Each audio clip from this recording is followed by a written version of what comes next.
Hey, what's up, my dudes? I'm Duuz-Diz-Din coming at you with issue number 13 of IDW Sonic the Hedgehog. This is the showdown between Sonic and Tails and Rough and Tumble. Did I word that properly? I don't care. Moving on. I love this character select screen. It's always cool to see when one of the comic series does the character select screen, because it's just like, you know, it reminds you, it's just like, yo, this is a video game. Go out and play the video games. What are you waiting for?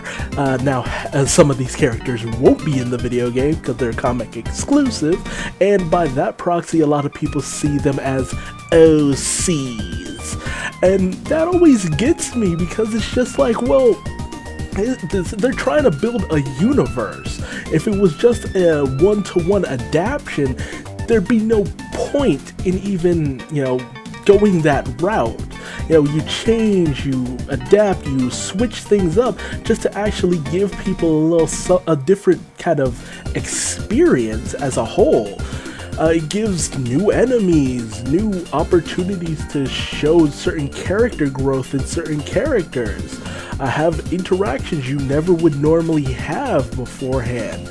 And it's not like at the moment that any of the OC characters dominate in terms of the amount of game original characters, at least not yet. But, you know, we're trying to flesh out a world here. But I'm so far off topic, I'm in Europe right now, so let's get into it. We start off with Sonic just resting, chilling out in a random location with a little flicky bird on his shoe, and he's kind of recapping everything that's happened over the past few days. Namely that Amy has started up a new organization in lieu of Knuckles disbanding the Resistance that is now known as the Restoration, which makes sense, you know. Amy was very dedicated to the idea of just staying with the whole Resistance thing, keeping eyes on things, helping as many people as possible get their lives back on track. Which, you know, damn, good for Amy. Like, seriously, this series just continues to do so many favors to her character. You know, that angle of Sonic Boom Amy, who is a lot more organized, supportive, she's very caring, and she does a lot for the people and the populace. She'll always go out of her way. You know, I'm glad they've adapted the best traits of that version of Amy and just brought it in here. Yes, it continues to be very reminiscent of Sally Acorn, but there, you know, now that Sally is no longer a viable option, I don't really see much wrong with that. Amy truly gets to shine nowadays. Now, Knuckles, he's back to guarding the Master Emerald, which that's his natural habitat for the most part, so not quite, you know, I'm not down about that. It's just unfortunate that, you know, Knuckles will probably be used sparingly, and there was always that question in the back of my mind. It's like, Knuckles, how are you off adventuring with Sonic and Tails when you should be guarding the Master Emerald? Like, the heck, dude. Silver is around looking for the threat to his future. Ooh, sleepy boy. And basically having no luck, although he is slated to show up later down in this newer story arc. Meanwhile, Tails is building on his next, you know, construction effort, which is, you know, just a tornado again, as far as I can tell. But he then receives a letter out of a warp portal. You know, if you know already, it's Dr. Sterling's warp portal from his warp topaz. And so naturally, Tails comes in with this letter for Sonic that reads, "You're cordially invited to a welcome back party in Windmill Village to celebrate the return of the world's most brilliant doctor." Which, you know, that's the postulating nature of Dr. Eggman in a nutshell, and to announce his grand return, that's just so Eggman. And I love this little moment where Sonic feels a little down on himself, because it's just like, dang, did he fool me this entire time? Like, was that it? I was so convinced, and you know, you feel bad for him because he really just wanted Because Sonic, time and time again, it's just like he really wants to give people the benefit of the doubt. It explains why he doesn't go in guns blazing on Eggman, because he just really wants to see the best in certain people. But there's still the idea that maybe there's another angle, there's something more going on. Not to mention Windmill Village is unprotected against the former Mr. Tinker, so they go racing off. Meanwhile, we see the illustrious Dr. Eggman starting up his newest project, which is a metallization process that converts organic matter into robotic matter, as it were. And he wants to go through more tested data to find out just how far expanded this techno-organic goo can actually spread. As it's just like it doesn't seem to affect processed materials or other metallics and stuff like that. He wants to find out just how much control he could possibly have over this item. Meanwhile, Sonic and Tails end up in Windmill Village. They run into the Elder Scruffy, and he's been beaten and tied up like a labeled pinata, which is a little messed up and mean. But Elder Scruffy recounts to them that two ruffians blew into town, kidnapped the Tinkerer, and just wreaked all havoc, and they just keep showing up. And that's happened for a week now. So not even that long after, they left. But no one could get in contact with Sonic because he's always moving from place to place, which actually makes a lot of sense. However, they end up finding out who the actual people who kidnapped Mr. Tinker are, and they come to find out it's Rough and Tumble, decked out with some new gear in order to throw down. So they end up going at it with Sonic, by himself, while Tails does his best in order to get the rest of the villagers free from their captivity. Lots of banter, lots of back and forth. Sonic ends up wondering where they got these wonderful toys, and they don't want to, outright admit what's going on, but Ruff says that, hey, if you manage to beat us, we'll tell you. So it's a very interesting little situation where they're really trying to keep up the mystery of how Eggman gained his memories back yet again. Speaking of which, we see the metallizate, the transmutation process, which is used on Pocky, which turns it into this robotic metallic servant. They use it to infect the Picky, and the virus spreads to the Picky and all that good stuff. And even the Pocky even shows these violent, very aggressive tendencies, which Eggman is just eating up. And I love these moments because it just showcases the very sinister nature of Eggman in and of himself. Just the way he's silhouetted in shadow, the way his shadow is cast downward onto certain situations, just him and Dr. Starlin. And they even move in some non-organic samples like a sandwich, a broken down bot, a rock, and so on and so forth. And they have the little squirrel creature pick up the flower from before and see if it'll affect any of the other matter, which it does not. However, it does spread to the animal subject, affecting him. And I love this image because it very much reminds me of the Millennium Earl from D. Gray Man, just the way he has this massive evil smile and all that good stuff. It's very sinister and just really creepy. And that's the thing about Ian Flynn's writing for Eggman.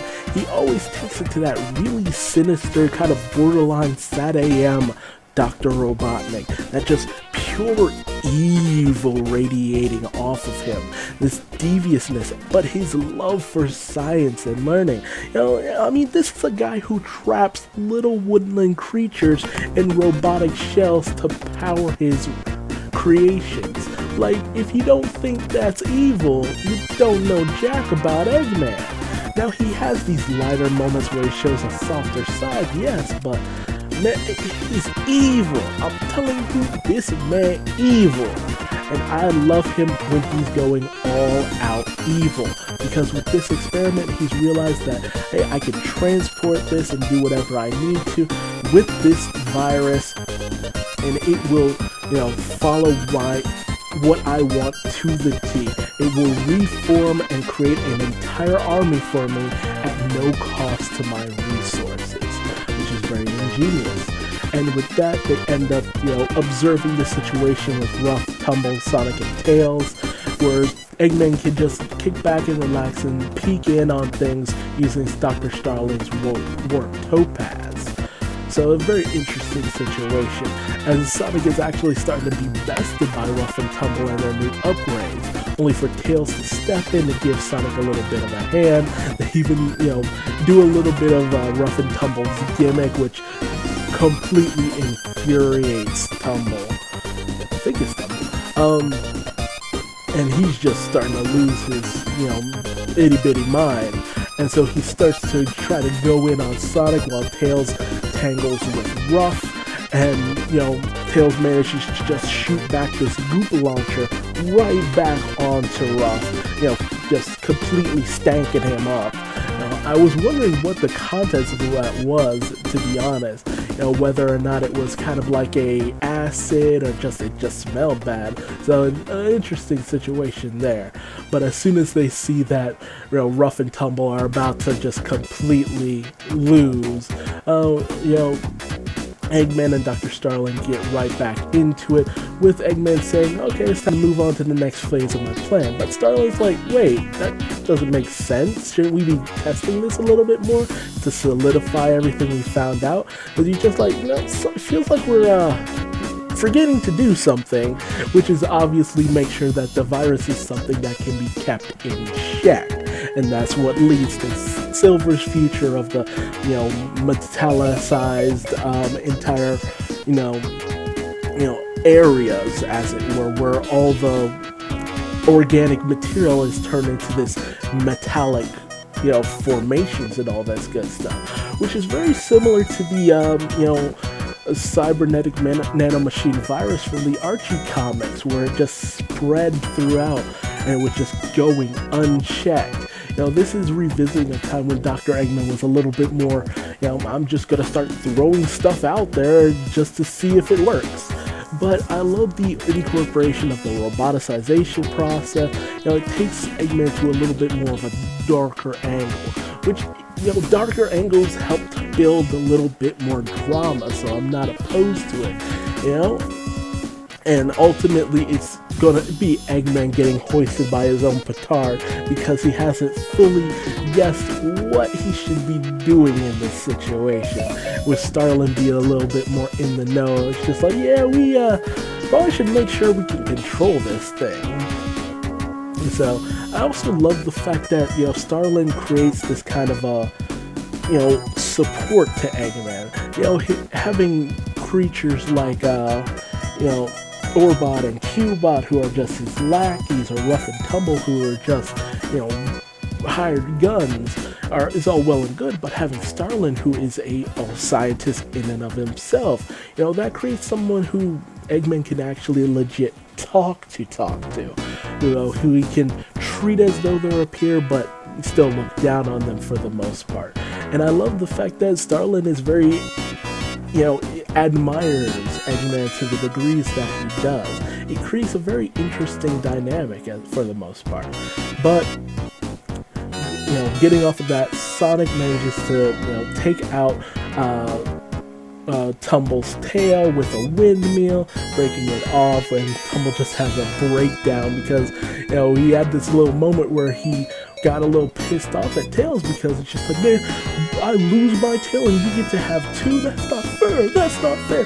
So apparently the situation going on with Tumble's tail is a very, very unfortunate situation. I'm kind of wondering about the backstory on that as a whole. But before they can get Ruff and Tumble to spill the beans on the situation with Dr. Eggman, Warp Portal opens up so they can just keep things in check. And with them not knowing anything about Dr. Starling, Tails and Sonic are just like, what the heck just happened? what is going on here? So, while Tails sticks around in Windmill Village to just kind of clean things up, which is becoming a recurring thing with Sonic and Tails, where Sonic will just go racing off while Tails will stay behind and help people out. Sonic goes racing off to get some answers as to what exactly is going on. Because, honestly, Dr. Starling really just creates that mystifying element. Because, it's just this weird, mysterious guy who just showed up and nobody really knows what's going on with him. However, with the failure of Rough and Tumble, who want some equipment in order to get their revenge, in comes Metal Sonic, who's like, no, let me go after him, I want to take him down. I love just the menace that they give Metal Sonic too. It's just like so devious and just ready to throw down. But this time around belongs to Dr. Starline, who wants to just go in and menace Sonic for a little bit, maybe even take him down in the process. So I very much am interested to see what Starling can actually bring to the table, and see if he can actually get some of that popularity, that other characters have gotten over the course of Ian Flynn's run as a whole. But he's got a cool design, and I'm happy to see a platypus character actually get to the forefront, because we don't see too many of that. In the old days you had Bill, who wasn't really that prominent, and that was about the end of his involvement. So I'm just really interested to see what happens from here on out, and how the virus will actually end up creeping outward, because it's actually going to become a major sticking point in the course of this series. But hey, that's my thoughts on this as a whole. I'm loving it. I'm loving these stories. I've always loved Ian's writing. It has its ups and downs, but I always come back to it in the end. And I feel like this techno-organic virus will actually play some interesting parts as it goes forward, as it seems like some interesting angles are about to happen. But tell me your thoughts in the comments section below. How did you feel about the showdown with Rough and Tumble? Were you happy to see that? Were you saddened that it wasn't Sonic and Knuckles facing off against them again? Or were you happy to have the inclusion of Tails in this? Are you interested in the fact that, Sonic knows nothing of Dr. Starling, and that just keeps throwing a monkey wrench into what Sonic can actually expect? And what do you think will happen in the showdown between Sonic and Starling? Tell me your thoughts in the comment section below. And if you like this video, feel free to give me a like. And if you didn't, feel free to give me a dislike and tell me what I'm doing wrong in the comment section below, so that I might better myself for future videos. And until then, how about subscribing? Because I'll definitely be bringing you more Sonic IDW goodness later down the line. But until then, thanks so much for joining me, and I will see you in the next video. Peace!